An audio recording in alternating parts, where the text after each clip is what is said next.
강림절에 성령에 대한 설교를 하는 건 너무나 당연한데 더더군다나 우리는 성령파, 소위 성령파 교회라는 오순절 교단의 교회입니다. 할렐루야. 제가 일본에 가 있는데 일본 선교사님께서 자기는 일본에서 신학을 하고 일본 교단에서 목사 안수를 받아서 일본 교단에 속해 있었는데 자기가 처음 한국에서 예수를 처음 만났을 때 장로교를 다닐 때 성령을 받은 거예요. 늘 성령의 능력을 의지하고 사역했는데 하여튼 우리 하나님의 성에 좀 들어오고 싶어갖고 막 애를 썼더니 하여튼 이렇게 해서 얼마 전에 하나님의 성을 이렇게 자기가 조인하게 되었구나.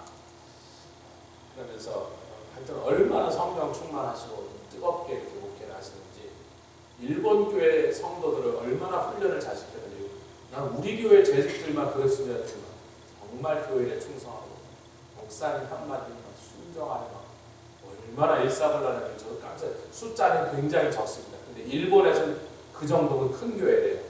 일본에 10명 넘은 큰 교회래요. 2명, 3명, 1명, 3명 이렇게 앉아갖고 예배를 드리는 경우가 있는데 거기는 그날 일본의 가장 큰 할러데이가 목사님 오늘 거의 안 나올 겁니다. 그런데도 한 6, 7명 나와요. 절반은 안 나왔습니다. 근데 그분이 이제 제가 이렇게 떠나려고 그러는데 책을 한 권 주시는 거예요. 2권 주셨어요. 하나 일본어와 한국어가 같이 있는 찬송가를 주시고 제가 이거 좀 얻어갔으면 좋겠다. 왜냐하면 거기 있는 찬송가 중에 대부분이 우리 쓰는 찬송가에 없는 그 일본어하고 한국 사람이 지금 찬송이 많은데 우리 쓰는 찬송가 거의 없는 것들 제가 잘 모르는 것들이에요. 그래서 찬송가를 좀 봤는데 이걸 하나 달라고 할까 했더니 본인이 주시는 거예요. 이거 갖고 가세요. 그래서 딱 넣는데 가방에 자리가 없는데 그 스토리는 제가 후쿠오카에서 오사카로 가는 기차를 타기 전에 가방을 하나 딴 차에 놓고 내리는 바람에 제가 등에 진 왜냐면 저거 설교하라서 성경책들을 가방에 맸는데 옷들은 가방이 그 차에서 기차로 안 실린 거예요. 그래서 하여튼 스토리가 많습니다. 그래서 제가 반바지 입고 왔는데 목사님 내일 설교하는데 내가 반바지 입고 사줄 수는 없지 않습니까? 그냥 하세요. 그래서 아니 그래서 그러면 안 되지. 그래서 일본 성도들이 오해할 거 아니냐 말이에요. 저 목사가 말이에요. 우리 깔고 예배 시간 쳐다보면서 자기 양복을 들고 왔는데 어떻게 간신히 맞았어. 그래서 이제 그날 그분 양복을 빌려입고 어떻게 버텼는데 거기 3일 있는 동안에 이제 문제는 다른 옷은 하나도 없어요. 그래서 속옷도 없고 그래서 첫날 둘째 날은 제가 속옷 없는 상태로 어떻게 버텼습니까? 어떻게 버텼는지 묻지 마세요. 제가 제 방법이 나름대로 있습니다. 남자들. 그런데 가방이 없잖아요. 늘 가방. 찬송가도 간신히 넣었는데 책을 한 권 또 갖고 오셨는데 조용기 목사님 동생인 조용묵 목사님하고 우리 교단의 귀한 학자 같은 최한기 목사님이 공조로 쓴 성령의 역사에 대한 책이었어요. 제가 거기서 읽을 틈이 없고 가방에 늘 자리여서 도저히 내가 안 되겠다 했는데 들고라도 와야겠다고 그래서 결국 제가 들고 와서 어저께 밤에 제가 좀 이렇게 읽어보니까 아주 좋은 책이더라고요. 그래서 제가 나중에 저 먼저 읽고 도서관에 갖다 놓으니까 여러분도 성령에 대해서 아주 잘 정리해서 굉장히 이렇게 쉬우면서도 성령의 역사를 아주 정말 잘 정리해놓은 보기 드문 좋은 책이어서 여러분도 한번 읽었으면 좋겠다. 제가 들보기 참 잘했다 이렇게 생각합니다. 우리 장로님 제가 읽으면 장로님 먼저 읽으시고 그 다음에 우리 갖다 놔 도서관에 놓을 테니까 여러분도 성령파 교회들이 성령파 교회가 성령에 대해서 잘 알아야 될 줄 믿습니다. 사실 다른 교단들은 비성령파 교회들은 성령론에 대해서 좀 잘 몰라요. 그 잘 모른다는 건 그분들이 못하다 그런 뜻을 얘기하려는 게 아니라 성령은 체험해야만 돼요. 제가 늘 이러죠. 성령파 교회를 다닌다고 성령을 받는 게 아니라 성령을 받으면 성령파가 된다. 이쪽에서 아멘 한 명도 안 하셨어요. 성령을 받으면 저절로 성령파가 된다. 저도 그런 경우죠. 저는 성령파 교회를 안 다녔는데 성령을 받으니까 그냥 자동으로 성령파가 돼요. 그 일본 선교사님들 이경용 선교사님이라는 분인데 자기는 장로교회를 다니는데 교회 간 지 얼마 안 돼서 성령을 받은 거예요. 그게 여러분 지금 50년 전 얘기를 하는 거예요. 일본 교단에 들어갔는데 거기 성령파 교단이 아니라 늘 뭔가 한쪽에 뭔가 좀 답답하고 아쉽고 그래서 몇십 년 동안 거기 있다가 고민해서 이번에 하나님 성으로 옮겨왔다. 자기 성령파 교회 가야 좀 살겠다. 차에 가서 기도하면 병자도 낫고 귀신도 나가고 역사들이 성령의 역사들이 나타나는데 자기 교단은 그런 분위기가 아닙니다. 오늘 성령에 대한 얘기를 굉장히 여러분들에게 정수 같은 정수 중에 정수를 좀 나누려고 하는데 성령을 아직 받지 못한 분은 이 말이 굉장히 어렵고 생소합니다. 그래서 성령을 받지 못하면 오늘 말씀대로 아이고 저런 건 나는 뭔 소리인지 하나도 모르겠네. 그런 분은 이렇게 하시면 돼요. 주여 나도 저 사람들 받은 성령을 주시옵소서. 그럼 바로 성령화가 돼요. 그 뭐 돈도 들지 않고 힘든 학위도 필요 없습니다. 그냥 성령은요 주시겠다 약속이고 누구든지 기도하고 사모하면 성령을 주시는 분이 있습니다. 구원 받으셔야 돼요. 먼저 자 율법책에다가 피를 뿌렸습니다. 그런데 율법책에 기름은 안 발랐어요. 왜 그러죠? 율법책과 함께 성령의 역사, 성경과 성령이 함께 역사해야 제대로 역사가 나타납니다. 그러니까 율법책에 피를 뿌렸지만 그 피 위에 기름을 바르지 않고 성령이 오셔야 된다. 예수님이 보혜사 성령이 너에게 오시니 그가 모든 진리 가운데로 너희를 인도하리라. 내가 너에게 가르쳐준 말 생각나게 하고 또 그것을 깨닫게 하리라. 성막, 즉 교회에다가 피를 뿌리고 기름을 발랐습니다. 피와 기름을 바른 얘기를 하고 있는 것입니다. 제가 4월 첫 주에 한 말씀인데 그래도 그날 들으신 분들이 여기 대부분이시니까 아멘 하시면 좋겠습니다. 언약궤, 법궤라고 우리 흔히 말하는 언약궤. 그 언약궤는 피를 먼저 바르지 않고 기름을 먼저 바르고 피는 1년에 한 번씩 갖다 붓는데 왜냐하면 죄는 피로 덮어야 돼요. 그래서 시편 30편 1절의 말씀으로 허물은 사하심을 받고 죄는 덮으심을 받는다. 그래서 그 죄를 덮는 것은 피밖에 없다. 백성들에게도 피를 뿌렸습니다. 근데 기름은 바르지 않았어요. 왜 그러죠? 그 백성들도 피를 뿌려서 예수의 보혈로 구원받아야 되지만 또 한 가지 의미가 됐습니다. 언약이라는 말은 히브리 말로요. 언약이라는 말은요. 그냥 문자를 짐승을 반쪽으로 쪼개놔서 그 사이로 지나간다 그런 뜻이에요. 저 몽고 쪽 사람들은 양을 잡을 때 피를 한 방울 놔두고 이렇게 손가락을 이로 조금 넣고 뭐 이렇게 해서 창자를 꺼내버려서 피 한 방울도 안 흘리고 양을 잡아야 된대. 그렇게 해야만 하는데 자기네들이 그 종교적 관념이 절대로 피를 흘리게 하면 안 돼요. 근데 뭐 그런 귀신 같은 재주가 없는 우리는 짐승을 잡고 한테 피가 튀게 돼 있거든요. 그래서 반드시 언약이라고 하는 것을 맺을 때 백성들과 언약을 맺기로 하고 이대로 하겠느냐 그렇게 하겠나이다 그랬더니 바로 피를 뿌려버렸어요. 백성들이 날벼락 맞은 거죠. 막 피를 뿌릴 줄 몰랐으니까. 근데 왜 언약이라는 말 자체가 항상 피가 있어야만 그 언약이 효력을 발생하고 성립하는 것입니다. 아멘. 그러나 백성들에게 기름은 바르지 않았습니다. 왜 바르지 않았습니까? 그 백성들이 피로써 구원받았지만 그 언약을 제대로 지키기 위해서는 자기의 의지만 갖고는 안 되고 자기의 선함만 갖고는 실패하였고 아멘. 성령이 오셨어야 된다. 그래서 피는 있지만 기름은 없었던 거예요. 성령이 오시면 그것이 바로 기름 부으심입니다. 아멘. 자, 그거 얘기는 이제 4월 첫째 주에 우리가 나눴고 우리가 그 전에 이미 교회에서 계속 여러분들에게 계속 가르쳤던 성령에 관한 건 성령 강림절 오순절을 신약적으로 부르기를 오순절이라고 부르는데 오순이란 말은 오라는 말과 열이라는 뜻 순이 합쳐져서 50일째라는 말입니다. 아멘. 제가 계속 펜타코스도 마찬가지예요. 펜타코스도 헬라어로 라틴어로 50이라는 뜻이거든요. 펜타코스트가 50이라는 뜻이란 말이죠. 아멘. 근데 이 말을 옛날에 구약에는 77절이라고 했어요. 왜 77절이냐면 초실절, 구약의 초실절이 신약의 부활절입니다. 그럼 우리말로 하면 부활절로부터 구약 사람들은 이스라엘 사람들은 초실절로부터 7 안식일을 세우라. 그러니까 7 곱하기 7 그래서 77절이라고 해요. 근데 왜 77이면 40분인데 50일이라고 되냐? 그 다음 날 7 안식일을 세운 다음에 7 안식일째의 그 다음 날 그러면 초실절 부활절도 어느 날이에요? 안식일 다음 날이죠. 부활절 안식일 다음 날이 주일이잖아. 부활절은 항상 주일날 떨어지는 거예요. 그리고 그리고 50일째가 됐는데 아니 왜 50일째면 월요일이 돼야 되는데? 그렇지 않습니다. 왜냐면요 우리 태양력을 쓰는 우리는 하루가 시작을 12시부터 시작하나요? 몇 시부터 시작하죠? 12시부터 시작하죠. 밤 12시. 근데 유대인들은 유대인의 달력으로는요 저녁 해질 때 하루가 바뀌어버립니다. 그래갖고 같은 안식일 날이지만 안식 후 첫날 주일날이지만 유대인의 달력으로는요 저녁이 되면 하루가 넘어가 버려요. 그들에게 그 다음 날이 되버려요.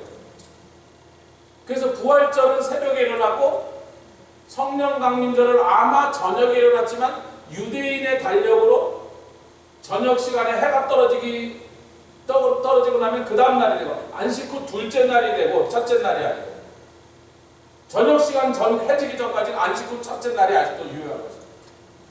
그래서 50일을 계산해서 우리가 부활절, 초실절도 아멘 좀 헷갈리지만 여러분 잘 알고 있는 분들은 많이 들었던 얘기 초실절도 즉 부활절도 주일날 새벽에 벌어지고 50일을 세웠던 즉 성령 강림절 혹은 77절도 50일째 주일날 떨어지는 것입니다. 그게 뭐가 그렇게 중요하냐? 아니 중요하죠. 그런데 이날을 원래는 또 77절이라고 부르지 않고 처음 오리지널은 맥추절, 맥추는 보리 맥자 추수한다는 보리 추수 날이라는 거예요. 저희가 자랄 때는요 오순절이라고 아무도 안 불렀어요. 저희가 자랄 때 다 맥추절이라고 해서 감사한금 맥추절 감사한금 봉투가 있었단 말이에요. 기억나실 거예요. 우리 오래전에 교회를 다니셨던 비오순절 교파는 오순절을 안 부르고 맥추절이라고 불렀어요.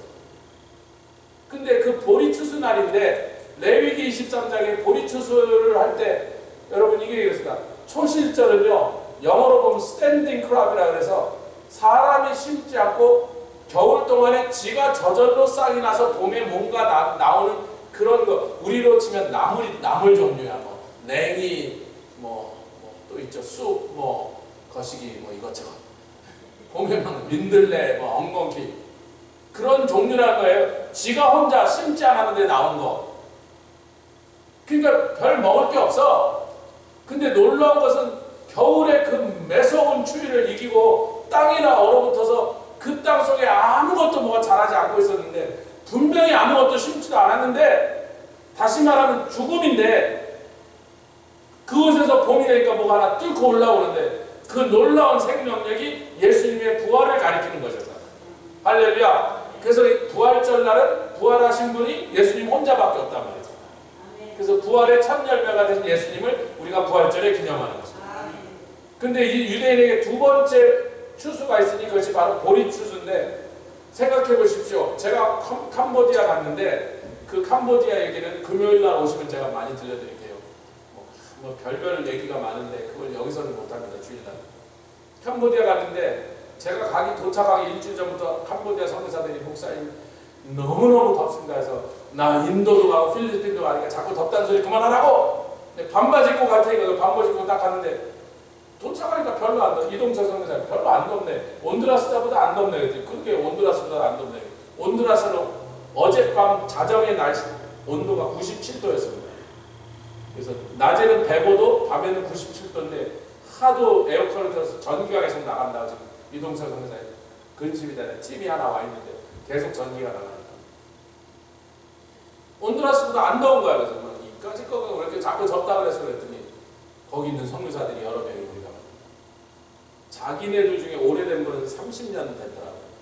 30년 캄보디아를 이런 더위를 처음 봤는데 캄보디아 기상청이 기상 관측을 시작한 100년 전부터 시작해서 지난 한 달 동안에 그 한 2, 3주 동안 가장 더웠는데 그것만 문제아니라 4개월 동안 비가 안 오고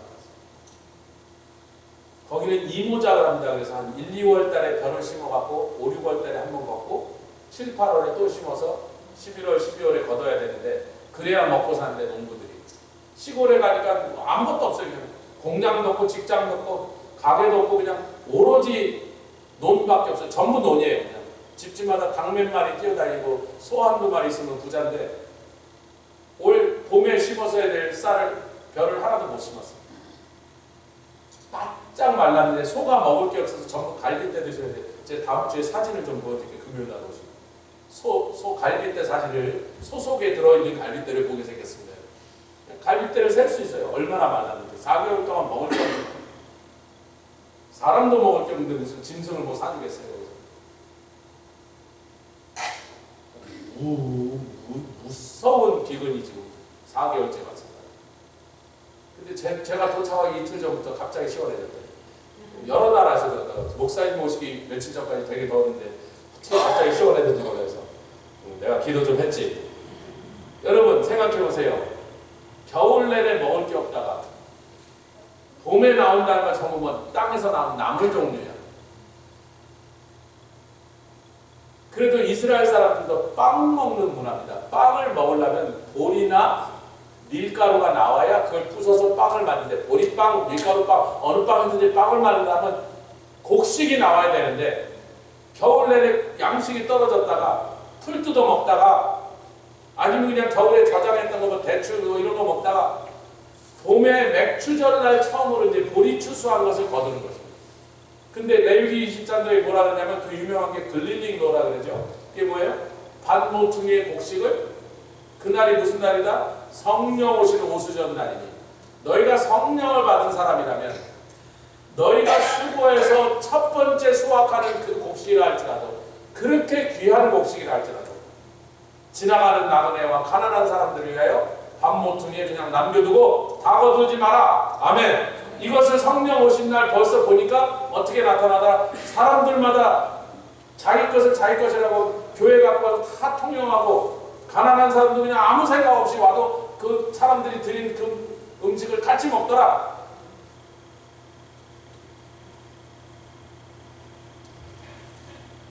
그리고 우리가 노아에 대한 얘기 방주에서 까마귀를 내보냈더니, 이 까마귀는 뭐예요?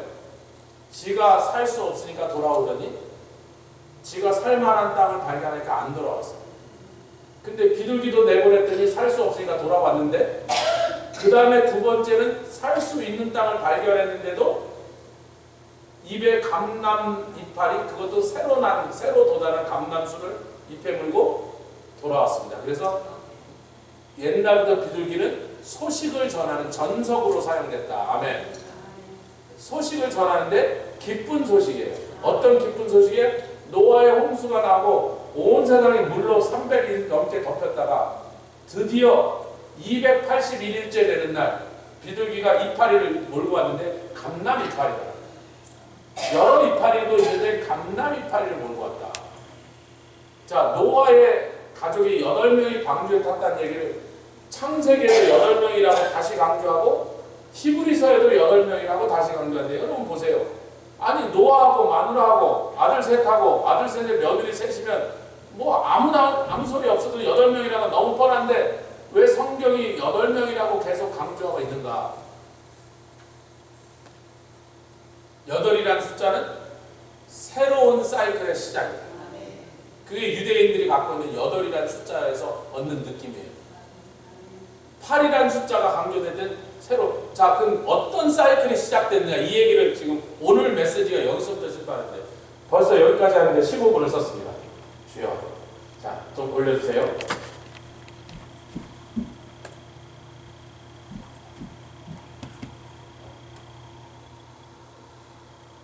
요한일서 5장 4절 같이 읽겠습니다. 시작. 대저 하나님께로서 난 자마다 세상을 이기느니라. 너무 간단하게 해서 싱겁죠. 하나님께서 났다면 반드시 세상을 이긴다. 그러지 않을 수가 없다. 그러지 않으리라. 근데 오늘날 교회 다니는 사람은 세상을 이기는 사람 별로 못 봐도 거의 다 세상에서 깔려갖고 막 질질하고 있어. 근데 여러분 성경은 뭐라? 하나님께로 났다면 세상을 이긴다.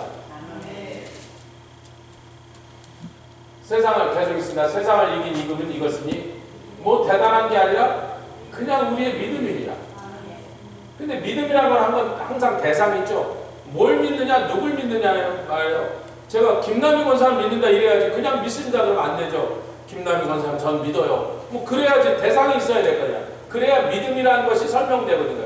대상 없이 그냥 믿는다 그러면 참 생뚱맞은 소리지. 그래서 그 다음 절이 설명하고 있습니다. 시작. 예수께서 하나님의 아들이심을 믿는 자, 그런 자는 세상을 이기는데, 예수님께서 하나님의 아들이심을 믿는 사람이 바로 하나님께서 난 사람이고, 그 사람들은 반드시 세상을 이긴다.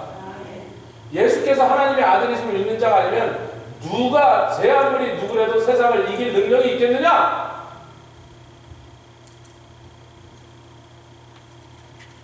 용사도 지고 지혜로운 자도 지고 착한 사람도 세상한테 지는데, 세상의 유혹과 세상의 그 압력 앞에 무너져 버린다는 거예요. 그런데 오직 한 가지 종류의 사람들이 있으니, 노아의 방주에 올라탄 8명은 다 살았고, 그 방주에 타지 않은 사람 다 타라고 열었잖아요. 타세요, 좀 제발 타세요. 홍수가 온다니까 그래도 아무도 안 올라타서 노아의 홍수를 올라타지 않은 사람 다 죽었습니다. 아멘.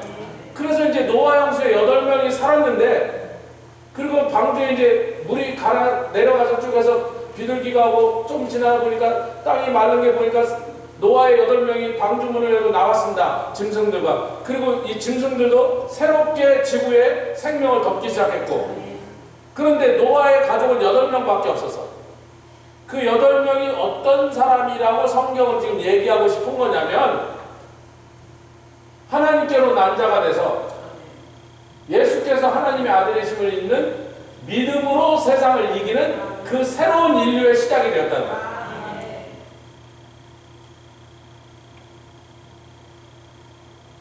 그래서 자꾸 8명이라고 강조했다. 이 사람들은 조금 전에 멸망을 당하여 죽어버린 모든 세상 사람들과 같지 아니하여, 어떤 사람들이요? 믿음으로 하나님의 말씀을 순종하여 100여 년 동안 방주를 지으라는 그 말도 안 되는 명령을 수행했던 사람들이에요. 믿음의 레이스가 시작됐다. 믿음의 종족이 새롭게 시작됐다. 5장 6절 갑니다. 시작. 이는 물과 피로 임하신 자니 곧 예수 그리스도시라. 예수께서 물과 피로 임하셨는데 물로만 아니요 물과 피 두 가지로 다 임하셨다. 증거한 이는 성령이시니 성령은 진리이다. 5장 8절로 갑니다. 증거하는 이가, 아니 금방 둘이라 그랬다 하나라 그랬다 막 복잡하죠. 그런데 왜 그러냐, 그 얘기를 하는 거예요. 하나, 물이라 그랬다 물과 피라 그랬다가 또 증거하는 이는 성령이시니 둘이야 셋이야 하나야. 그 별로 상관없다. 왜? 그 셋이 각각 따로 있지만 전부 하나를 가리키고 있으니 동일한 증거를 하고 있느니라. 여러분, 유대인의 법은 이렇습니다. 증인은요 반드시 2명 이상 세워야 돼요. 그래서 지금 셋이라는 걸 강조하고 있는 거예요. 2명만 세면 어떤 법정에서도 그 증인들의 내용을 채택합니다. 지금 증거라는 건 법정 용어예요. 물만 얘기했으면 증거가 안 돼. 피만 얘기해도 증거가 안 돼. 성령 혼자만 얘기해서도 증거가 안 돼. 법정에서 증인으로 채택할 수가 없단 말이에요. 그런데 셋이 증거하고 있으니, 이제 법정에서 2명만 있으면 되는데 셋이 있으니 뭐 더 이상 악유할 게 없죠. 셋이 똑같은 걸 증거하고 있더라. 여러분, 증인의 말이 일치해야지 효력이 있지, 두 증인이 서로 틀린 말을 하면 두 사람의 증거가 다 무효가 되는 거예요. 아멘 합시다. 지금 법정 용어를 사용해서 이 말을 하고 있는 거기 때문에, 지금 그래서 하나냐 둘이냐 셋이냐 이게 이렇게 헷갈리게 나왔지만 법정에서는 너무나 당연하게 셋이다. 근데 그 셋이 마치 하나처럼 똑같은 것을 증언하고 있더라. 그게 뭐야? 예수 그리스도 믿으면 천당 간다. 하나님의 아들이다.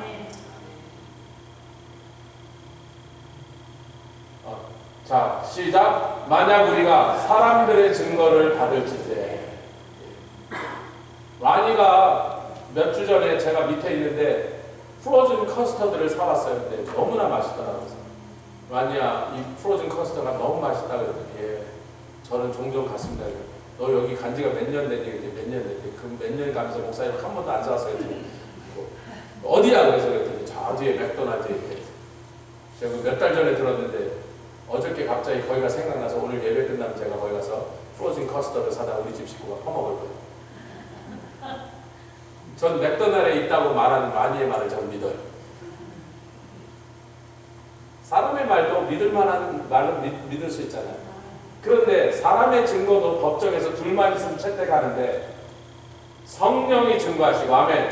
예수 그리스도의 십자가의 보혈의 피가 증거하고 하나님의 거룩한 말씀이 다 같이 증거하기를, 이 아들에 관하여 증거하기를, 그러니 어찌 그 증거가 더욱 크지 않겠느냐.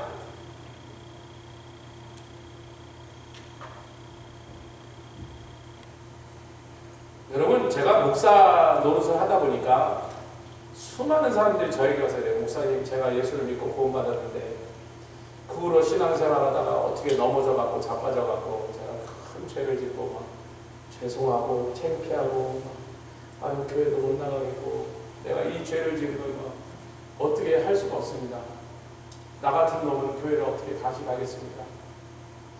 보기에는 굉장히 선량한 사람처럼 보이지만 이 사람이 지금 말하고 있는 내용을 따라서 그 사람의 신앙을 분석하면 그 신앙은 꽝이에요.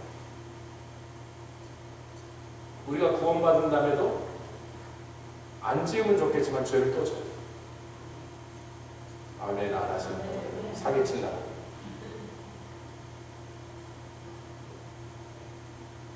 그러면 내가 구원받고 그 다음에 죄를 지으면 예수님이 하늘에서 다시 아기로 내려오셔갖고 또 33년 동안 다니시다가 또 십자가를 지시고 또 처절한 죽음을 당하셔야 내 죄가 그 다음에 다시 해결되는 거라면 그 기독교도 아니고 무슨 once and for 한 번에 단번에 죽으시고 우리의 죄를 다 사해 버리셨어요. 물론 예수 믿고 구원받고 죄를 안 짓고 살면 너무나 좋으나 전 여태까지 그런 사람 못 만나봤어요. 그러니까 믿음에 관해서 우리가 흔들리지 않아요. 성경도 증거하고 예수의 피도 증거하고 성령도 똑같이 증거하기를 우리의 선함으로 우리의 의로움으로 우리가 구원받은 것이 아니라 아멘. 예수의 대속의 죽음으로 그 보혈을 믿는 사람들이 구원받아서 하나님의 자녀가 됐다는 걸 믿는 거예요. 할렐루야.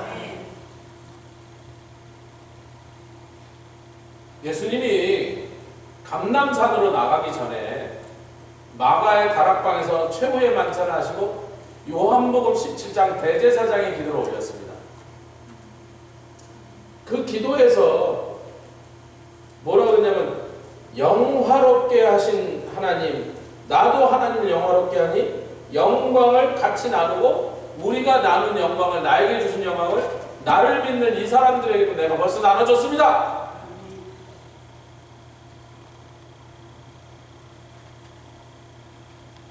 여러분 사사기에 요담이 요거 제가 아시아로 떠나기 그 전주에 나눈 말씀 사사기에 요담이 이렇게 말했어요.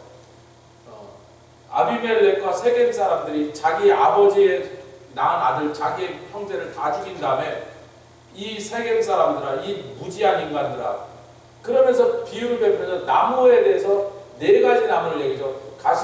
가시나무 감람나무, 포도나무, 무화과나무 얘기인데 제일 먼저 감람나무 얘기입니다. 나무들이 모여와서 감람나무에게 우리들의 왕이 되라 그러니까 사사기 6장에 보면 뭐라고 얘기해요? 감람나무가 대답하기를 사사기 6장에 뭐라고 대답해요? 야, 내가 하나님과 사람을 영화롭게 하는 기름을 만들어내는 이 귀한 직분을 버리고 그러니까 감람나무가 만들어낸 게 감람유죠. 우리 올리브 오일이죠. 이 감람유를 만들어낸 것이 하나님을 영화롭게 하는 그리고 사람도 영화롭게 하는 성경에요. 하나님을 영화롭게 하는 건 수없이 나옵니다. 당연한 거고요. 세상 사람도 우리가 신들을 안어하자 그 말도 영화롭다는 뜻을 포함하고 있는 거죠. 근데 사람을 영화롭게 한다는 일은 도대체 맞지 않는 얘기거든요. 그 얘기를 했던 것은 예수님이 감람산에서 십자가를 지기 위하여 감람산 겟세마네로 올라가시기 전에 했던 기도 속에서만 성경에서 강조돼서 나온 거예요. 하나님도 영화롭게 되고 우리 그것을 믿는 하나님을 믿는 예수를 믿는 성도들도 영화롭게 되는 거예요. 제가 그러면서 감람나무가 4,000년이 지나도 열매를 맺히고 이런저런 소리 했는데 기억나시나요? 김남희 권사님 혼자만 기억나시는군요. 4,000년 된 감람나무가 여전히 열매가 맺으되 여기 놀라잖아요. 4,000년 전이면요 아브라함 때 심은 겁니다. 아브라함 때 심은 감람나무가 지금도 감람 열매가 달리고, 여러분 감람 열매가 얼마나 귀한 건지 여러분 좀 상상이 안 가실 거예요. 여러분 자이언리그에서 사는 올리브 오일은 중동 사람들은 그냥 이렇게 돼지나 줍니다. 사람 안 먹는 거예요. 엑스트라 버전 올리브 오일만 먹습니다. 우리도 그거 먹는데 아니 우리도 먹어요. 근데 이 엑스트라 버전 올리브 오일을 짜는 방식에 따라서 퀄리티가 천차만별로 변하는데, 최악은요 케미칼을 섞어서 더 많이 뽑아요. 싼 브랜드 절대로 차라리 참기름을 마시는 게 나아요. 들기름을 드세요. 싼 올리브 오일을 드시려면 차라리 그냥 들기름을 드시라. 왜냐면 케미칼을 섞어서 올리브 기름을 더 많이 뽑아요. 그거보다 조금 위에 있는건요 가열을 해갖고 뜨겁게 해갖고 뽑아내요. 그러면 자기네들 먹는, 자기네 식구를 먹으려고 하는 올리브 오일을 어떻게 하냐면 그런 걸 콜드 프레스라고 해요. 그래서 진짜로 엄청난 돌의 무게로 올리브를 넣고 그 돌이 막 문지르고 돌아다니면서 올리브 오일 기름이 나오는데, 그런 거 요만한 병에 하나 40~50불 합니다. 그만큼 올리브 나무 하나만 막 풍성한 올리브가 달려도 그 집안에, 옛날에 한국 사람들이 그런 말이에요. 무슨 나무 2개만 있으면 자식 대학 보낸다 뭐 이런 얘기가 있는 것처럼, 올리브가 싱싱한 올리브 풍성하게 하는 나무 한 4~5채가 있으면 자식 대학 보낸다고. 그게 4,000년 전에 심은 놈이 아직도 열매가 나오니 세상에 그렇게 이로운 나무가 어딨냐 말이에요. 그 얘기를 지금 요담이 하고 있는 거예요, 비유 속에. 아멘. 근데 이것이 성령을 가리키는 거고 성령의 사역을 가리키는 것도 우리는 알고 있습니다. 할렐루야. 성령의 사역은 당연히 하나님을 영화롭게 하고 사람에게도 하나님의 영광을 맛보게 하는 거예요. 이것을 다음 주에 갈 스가랴서 4장에는요 희한하게 보면 분명히 두 감람나무에서 나오는 기름으로 금으로 된 관을 통과해서 금으로 된 등으로 가는데, 처음엔 분명히 감람나무에서 콜프레스로 짜갖고 기름이 나왔는데, 이것이 등대로 들어가기 직전에 금관을 통과해서 들어가더니 금기름으로 변했다. 사역을 얘기합니다. 교회도 성령의 기름으로 계속해서 공급해야만 교회가 교회처럼 되지만, 그 교회가 하나님의 일을 감당하여 세상에 불이 돼서 밝히는, 즉 영혼 구원을 하는 복음 증거하는 사역을 제대로 감당하는 동안에 그 성령의 기름은 금기름으로 변했다. 다음 주에 갈 것입니다. 아멘. 자, 이제 오늘 본문으로, 본문 벌써 했나요 우리가? 그 다음 본문 가겠습니다. 시작. 우리가 그리스도로 말미암아 하나님을 향하여 이 같은 확신이 있으니 우리가 무슨 일이든지 우리에게서 난 것까지 생각하여 스스로 만족할 것이 아니니. 중요합니다. 많은 사람들이 하나님의 일을 하면서요 자기가 드린 헌금으로, 자기가 드린 봉사로, 이것이 다른 종교에서는 자비와, 여러분 와서 봉사하라 그래요. 여러 봉사, 탤런트 봉사해라, 시간 봉사해라, 돈으로 봉사해라. 한국도 절에 가면요 이번에 무슨 법당을 짓는데 기와장 헌금 드리신 분, 그럼 기와장마다 이름이 다 적혀있어요. 기와장 몇십만 개 하는데 이름이 다 적혀있어요. 일본에 갔더니 거기 신사에도 그렇다고 똑같은 짓이 벌어지고 있어요. 다른 종교는요 이런 거 많이 낸 사람, 당신이 그 낸 것 때문에 복을 받는다. 여러분 그러나요? 성경은 우리에게 뭐라고요? 같이 다시 읽어서 시작. 우리가 무슨 일이든지 우리에게서 난 것까지 생각하여 스스로 만족할 것이다. 나에게서 난 것까지 만족하지 말라는 것은 내가 열심을 냈더니, 내가 훌륭하게 뭘 잘했더니, 내가 최선을 다해서 뭔가를 아름다운 일을 했더니 내 스스로 나에게 상을 주고 내 스스로 너는 참 잘했다라고 그렇게 만족하는 것을 하지 말라. 우리의 만족은 어디에서만 나야 진짜라고요? 하나님께로서 나야만 진짜라고요.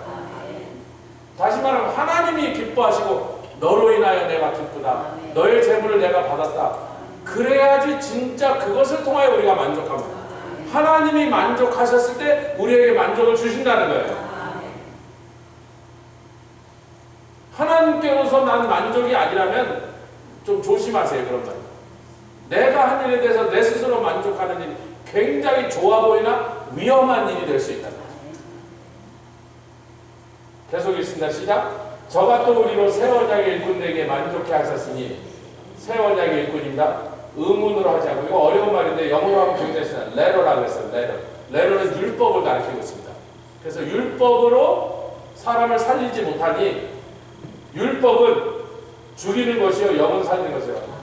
이 말씀 우리가 오순절날을 생각하면 되죠. 오순절날이요 율법 받은 날, 유대인들은 오순절을 율법 받은 날이라고 부릅니다. 회당에서.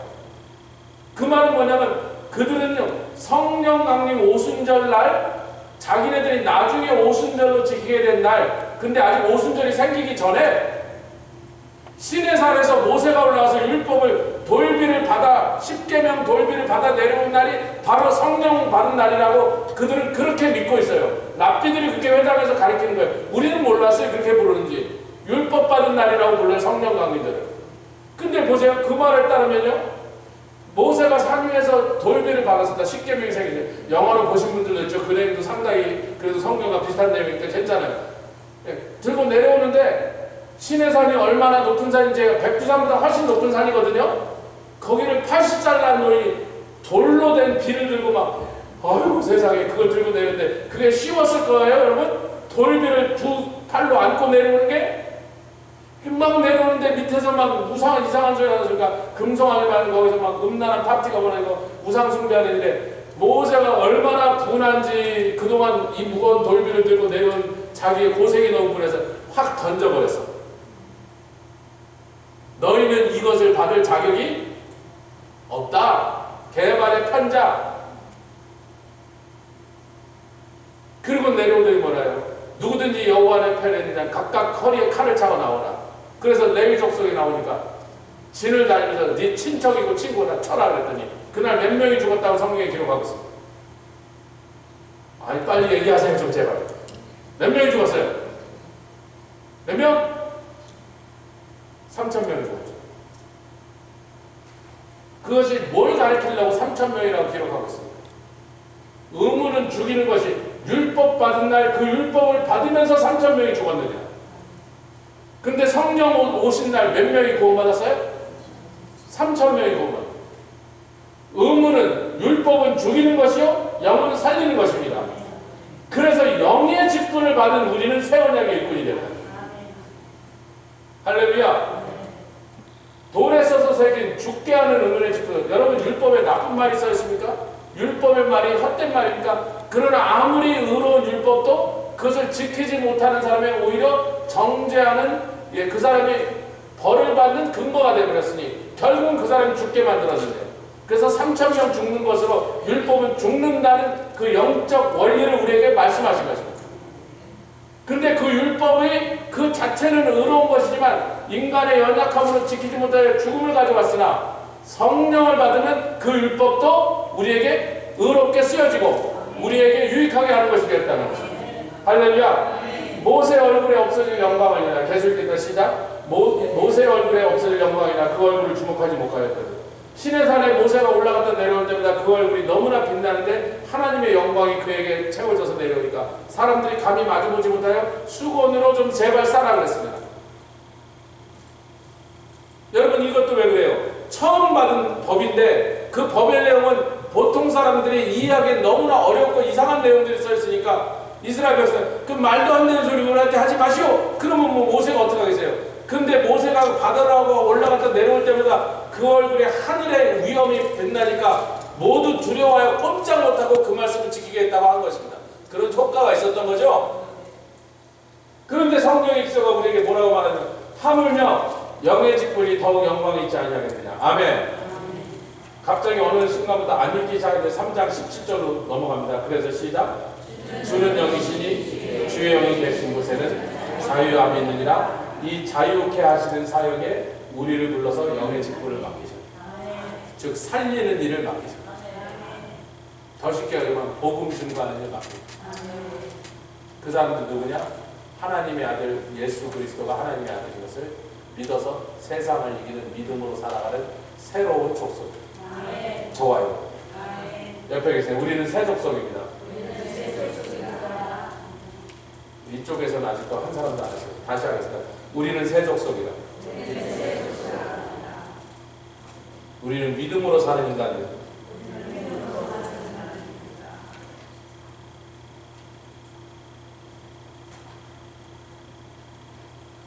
이 교회가요, 이제는 믿음으로 살면서 영의 직분으로 살리는 일을 맡아서 복음 증거하니 성령이 오시니까 나가니까 하루에 3,000명이 구원을 받아요. 율법이 왔을 때 3,000명이 죽었습니다. 성령이 오시니까 3,000명을 살리는 일을 교회가 마지막은 뭐예요? 성도 한 사람 한 사람. 그래서 처음에 예수님이 십자가로 가시면서 감람을, 제가 콜드 프레스라는 이런 쓸데없는 얘기까지 한 얘기는요, 감람나무 열매는 여러분 그냥 먹어보세요. 감람나무 열매를 남에서 따서 먹으세요. 맛 되게 없습니다. 그걸 이렇게 짠지다 아주 뭐 했는지 짭짤하게 담궈놔서 좀 피클처럼 만들어야 좀 맛이 있어지죠. 그러지 않으면 보통 먹는 것보다는 전부 다 기름으로 짜야지 제대로 된 감람나무 효능이 있는데, 아멘. 그 감람나무는 음식하는 데도 쓰고요, 촛불 밝히는 데도, 등불 밝히는 데도 쓰고, 뭐 피부 하는 데도 하고, 약으로도 쓰고, 별별 그 감람나무 하는데, 무엇보다도 제일 중요한 스가랴 사정에 성전의 등불이 계속해서 밝혀지고 꺼지지 않게, 다시 말하면 교회가 교회답게 교회에 맡겨진 사명을 계속해서 끊임없이 감당하게 하기 위하여 능으로도 안 되고 힘으로도 안 되는데, 여호와의 신으로 말미암는 능력으로 할 때만 그 일을 할 수 있다는 것입니다. 거기서부터 두 증인이 또 나가는데, 그 두 증인 사이에 금기름이 흐르더라 하는 얘기가 중간에 있습니다. 다음 주에 할 얘기예요. 그래서 위로는 예수 그리스도가 십자가에 그 몸이 깨지면서 피도 나오고 물도 나왔지만, 감람류가 거기서 나온 건 아니지만 성령을 보내신 길이 열렸기 때문에, 그래서 그 산에 하필이면 또 감람나무로 덮여 있었어. 겟세마네 골짜기가, 겟세마네 골짜기가 감람나무로 덮여 있는 감람산 안에 한 부분이란 말이죠. 그 산 가보세요. 전체가 감람나무로 덮여 있단 말이에요. 뭐 이름을 왜 감람산으로 붙였을까? 가보면 그냥 뻔하지. 온 산이 감람나무로 덮였으니 감람산이지. 그럼 뭐 배밭으로 덮여 배산이고, 뭐 사과와서 사과로 덮여서 사과산이겠지. 그러니까 그곳에서 하필이면 예수님이 땀방울에 피가 섞여오던, 여러분 우리가 아무리 괴로워하고 아무리 고민해도 그 고민하는 것으로 너무나 힘들어서 땀방울에 피가 섞여 나오신 적 있으세요? 저도 고생 좀 해봤는데 한 번도 그런 적이 없어요. 핏줄이 정말로 터졌어. 그 고민의 무게가 감람나무가 돌 밑에서 찌그러져서 프레스 돼갖고 터져 나오듯이 터지셨어요. 그 감람산에서 벌어져요.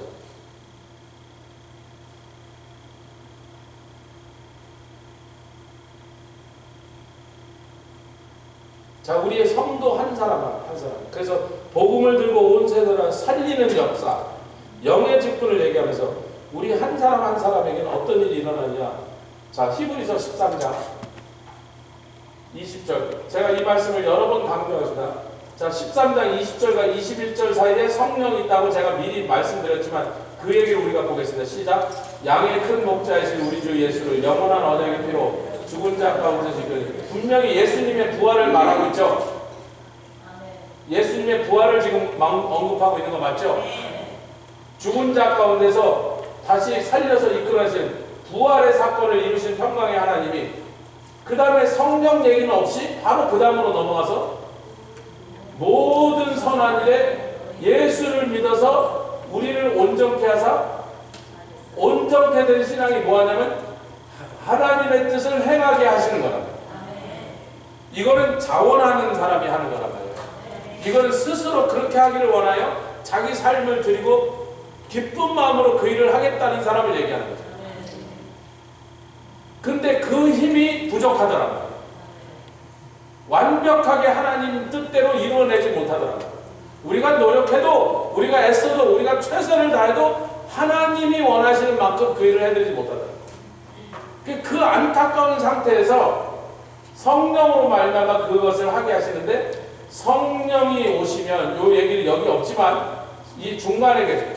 부활하신 예수 그리스도, 그분을 부활케 하신 하나님께서 그 부활하신 예수를 믿어서 우리를 온전케, 믿음 가운데 온전케 하시니까 그 사람들이 하나님의 뜻을 행하기를 시작하니까 그 다음에 하시는 일은 그 앞에 즐거운 것을 예수 그리스도로 말미암아 속히 이루도록 우리 안에 성령을 부어서 그 일을 이루신다. 이 얘기를 이제 로마서가 설명하고 있습니다. 제가 시간 안에 끝나려고 좀 빨리 가기도 하고 자세하고 재밌는 얘기를 섞어서 좀 어려운 설교를 좀 쉽게 해드릴 수 있지만, 그러면 설교가 왕창 길어지기 때문에 오늘 무슨 일이 있어도 진도를 계속 나가는 거 용서하시고, 성령 못 받아서 어려우신 분은 뭐라고 기도하면 된다? 나에게도 성령을 주시옵소서. 할렐루야. 2주에 우리가 침례를 베푸는데 그 중에 한 분은 분명히 어려서 세례를 받은 거예요. 근데 제가 물었습니다. 당신 세례 받은 거 기억나요? 그럼 오케이, 기억은 안 나죠. 그 세례 받은 게 당신에게 신앙생활에 유익하고 도움이 됩니다. 기억도 안 나는데 무슨 도움이 됩니까? 세례 받은 것은 구원받은 성도가 내가 이제는 예수 그리스도를 구세주로 믿었고 이제는 주로서 섬기고 그분께 내 모든 삶을 넘겨드려 그분을 나의 주님으로 모시겠다는 고백인데, 그럼 당신은 그걸 할 수 있는 기회가 없이 그냥 세례만을 수동적으로 받았으니 세례를 받기를 원하십니까? 했더니 목사님 받겠습니다. 첫 번째 번째 받겠습니다. 그날 밤부터 계속 부인에게 가서 내가 세례 받을 때 막 물속에 들어갈 때 어떻게 되냐, 예행 연습부터 시작하셨어요. 지금 계속 기다리고 있어요. 제가 그러죠. 준비가 안 되고 아무 의미도 없고 원하지도 않는데 누가 등 떠밀어서 물에 들어가지 마세요. 그렇게 들어가시면 뭐가 돼요? 들어갈 때는 드라이 시너인데 나올 때 웨트 시너로 나오는 거. 아무것도 달라지지 않아요. 아무 유익 없는 일을 왜 하냐 말이에요. 우리가 하나님의 기뻐하신 일을 이루어드리려고 우리를 믿음 가운데서 온전한 믿음으로 세워주실 때 우리가 하나님의 뜻을 행하게 하시게 하여 우리 자신을 드리고, 아멘, 스스로 자원하여 우리의 시간도 드리고 물질 드리고 사랑을 드려서 하나님의 뜻을 좀 이루어드리고 하나님을 좀 기쁘시게 해드리고. 근데 그게 잘 안 되더라. 로마서 말씀이 이제 그것을 잘 설명해서 같이 읽겠습니다. 시작. 율법이 육신으로 말미암아 연약하여 수 없는 그것을 하나님은 하시나니 그 죄를 인하여 자기 아들을 죄 있는 육신의 모양으로 보내어 육신의 죄를 정하사 육신을 쫓지 않고 그 영을 쫓아 행하는 우리에게 율법의 요구를 이루어지게 하려 하십니다. 아까 이미 말씀드린 대로 율법을 받는 날 3,000명이 죽었습니다. 왜? 도저히 율법을 받을 만한 상태가 아닌 사람들이 율법을 받아봐야 오히려 맞아 죽더란 말이에요. 근데 율법을 지키기를 원하고 율법을 지킴으로 하나님의 뜻을 이루어드리기 원하는 그 소원을 가진 사람에게는 성령을 보내서 율법의 요구를 마침내 이루어지게 도와주신다는 거예요. 아멘. 자, 8장 8절입니다. 로마서 시작. 육신에 있는 자들은 하나님을 기쁘시게 할 수 없느니라. 만일 너희 속에 하나님의 영이 거하시면 너희가 육신에 있지 아니하고 영에 있나니 누구든지 그리스도의 영이 없으면 그리스도의 사람이 아니라. 또 그리스도께서 너희 안에 계시면 몸은 비록 죄로 인하여 죽은 것이나 영은 의를 인하여 산 것이니라. 예수를 죽은 자 가운데 살리신 이의 영이, 히브리서 13장에 뭐라고요? 평강의 하나님이 자기 아들을 죽음에서 끌어내셨다. 그 하나님의 평강의 하나님 보내신 영. 로마서 1장에는 성결의 영, 다 성령을 가리키고 있습니다. 예수를 죽은 자 가운데서 살려내신 성결의 영, 성령님께서 그 동일한 영이 너희 안에 계시니, 예수 그리스도도 죽은 자 가운데서 부활하게 하신 그 영의 능력이 어찌 너희 안에 거하시면 그리스도 예수를 죽은 자 가운데서 살리신 그이가 너 안에 거하시는 그의 영으로 동일한 영으로 말미암아 너희 죽을 몸도 살리시리라. 너희가 육신대로 살면 반드시 죽일 것으로되 영으로서 몸의 행실을 죽이면 살리니. 같이 해봐. 육신으로는 실패하다. 육신으로는 실패하다. 육신으로는 실패하다. 그러니까 하지 말라가 아니고 육신으로 실패하는 그 연약함을 한계를 가지고 있는 우리가 그래도 구원받은 그 구원의 은혜에 감사하여 하나님의 뜻을 이루어드리고 아버지를 기쁘시게 하기를 위하여 우리가 몸부림치고 그렇게 시작하면 그 몸부림치는 것을 어여쁘고 오신 하나님께서 성령을 보내주사 할렐루야. 부활의 생명 성령의 역사로 말미암아 우리가 어떤 사람에게 하나님의 뜻을 이룬. 그래서 제가 이제 은사주의와 우리 전통적 오순절주의가 뭐를 다르게 보냐면 똑같이 방언도 하고 뭐 환상도 보고 다 비슷한 걸 다 하는 것 같은데 은사주의는 자꾸 체험을 강조합니다. 자기가 된 은사를 자꾸 지나치게 부각하는데 그것이 자기 만족으로 가요. 자기가 자기를 만족한다고 생각합니다. 체험이 중요하지 않다가 아니에요. 은사가 귀하지 않다가 아니에요. 우리는 성령을 보내주신 일을, 이유를, 목적을 하나님이 기뻐하시는 일을 이루어드리게 하는 데 있어서 우리 힘으로 할 수 없는 만큼을 채워주시게 하는 엑스트라 능력으로 그렇게 우리는 알고 있는 거죠. 그렇게 믿고 있는 것이다. 하나님을 기쁘시게 해드리지 못한다면 은사가 무슨 소리냐? 체험을 뭐에다 써먹겠냐는 거예요. 아무리 대단한 체험을 했다는들, 아무리 신통한 은사를 많이 받았다는들, 하나님을 기쁘시게 되는 그 목적에 맞지 않으면 그 은사와 체험이 무슨 소용이냐면 자기를 만족하는 일에만 쓰이고 그런 사람은 반드시 자기 자랑만 하고 돌아다녀요. 은사는 많이 받으십시오. 은사 주인은 경계하십시오. 은사는 받으십시오. 은사를 사모하십시오. 그리고 사용하십시오. 그러나 은사 주인을 경계하세요.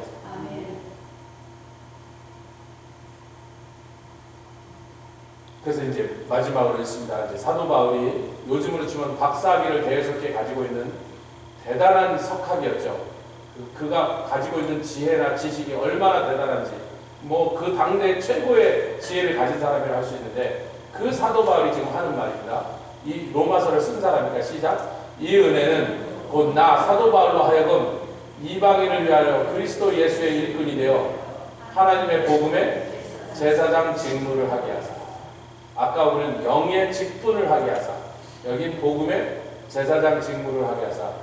이방인을 제사장이니까 제물로 드리는데 누구를? 이방인을. 왜? 자기를 이방인을 위한 사도로 부르셨으니까 이방인들을 전부 복음을 전하여 구원하여 하나님께 제물로 드리는데, 자, 그 다음에 뭐가 중요하냐면 그것이 성령 안에서 거룩하게 되어 이방인을 구원하여 하나님이 받으신